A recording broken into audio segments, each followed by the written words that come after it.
স্ত্রীকে ভালোবাসলে নেকি লেখা হবে, নেক সন্তান জন্মাবে। ও দাদু, আই লাভ ইউ, ওয়াজ কেমন ভালো হয়েছে আছো? দিয়ে? এক কাপ চা ওয়াজ, করে নিয়ে ওয়াজ। এসো। তুমি একটু খাও, আমি একটু খাই। একটা ডিম সিদ্ধ করে নিয়ে এসো, হাফ হাফ খাই।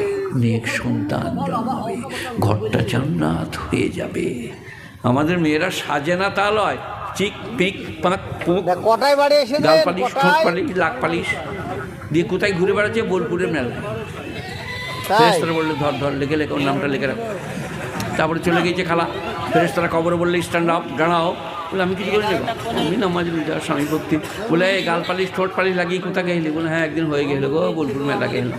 বলে এবার রেডি হওয়া, গাল চেঁচে দুবে বেরে ফাবড়া করে গাঁইতি করে চলবে না। স্বামীর জন্যে গাল পালিশ, ঠোঁট পালিশ, নখ পালিশ, চুল পালিশ স্বামীর জন্য নেকি লেখা হবে। বিশ্ব নবী বলেছেন, স্ত্রী দেখে যদি স্বামী খুশি হয়, সে বিবি